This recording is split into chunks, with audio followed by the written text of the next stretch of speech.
여러분 안녕하십니까? 어제 문재인 대통령이 김현미 국토부 장관을 청와대로 불러들여서 추가적인 부동산 대책을 지시한 이후 추가 대책의 효과가 있을지 없을지를 두고 오늘 하루 부동산 시장은 술렁거렸습니다.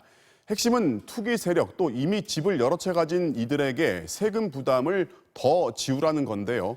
대체 아파트 시장의 큰손들은 어떻게 투기를 하길래 정책에 관역이 됐는지 이준희 기자가 취재했습니다. 서울 강남의 은마 아파트, 가장 싼 집도 20억 원 안팎하는 곳이지만 전체 가구의 10%인 300여 세대가 특이하게도 임대주택으로 등록돼 있습니다. 임대주택 등록이 몰렸던 시기는 2018년. 지난 2017년 정부는 전월세난을 해결한다며 임대사업자에 대한 세제 혜택을 강화했습니다. 그런데 당시 대상이 되는 집에 가격 제한을 두지 않는 바람에 다주택자들이 고가 아파트를 계속 사들이면서 대거 임대 등록을 한 겁니다. 임대사업자 한창 이렇게 혜택 준다 이런 정부에서 굉장히 장려를 하고 독려를 했잖아요. 그 시즌에 늘 엄마도 많이들 하셨고.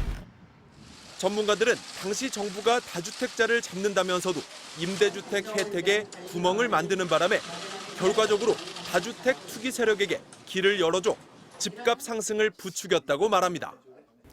임대주택 등록을 활성화하기 위해 만든 세금 혜택이 오히려 갭 투자를 끌어들이는 요인으로 작용한 겁니다. 초단타 갭 투자도 기승을 부리고 있습니다. 노원구의 이 아파트에선 최근 전세를 끼고 3억 500만 원에 팔린 집이 일주일 뒤 3억 5천만 원에 다시 매물로 나왔습니다. 이 매수자 역시 다주택자입니다. 여기는 길게 갖고 갈 곳은 못 된다. 잠깐 쳐서 잠깐 그냥 머리 식힐 겸 꽃감 빼먹고. 집값이 워낙 가파르게 뛰다 보니 각종 세금을 고려해도 일주일 만에 2천만 원을 챙기는 셈입니다. 단기 양도에 따른 세율 자체를 더 높게 하거나 아니면 이 단기 양도로 보는 기간 자체를 1년이 아닌 2년, 3년 이렇게 늘리는 쪽으로 생각해 보는 게 실효성이 있을 수 있습니다. 정부는 다주택자에 대한 세부담을 강화하는 한편 청약 가점에서 불리한 청년이나 신혼부부를 배려하고 동시에 적극적인 공급 확대 방안도 추진하기로 했습니다. MBC 뉴스 이준희입니다.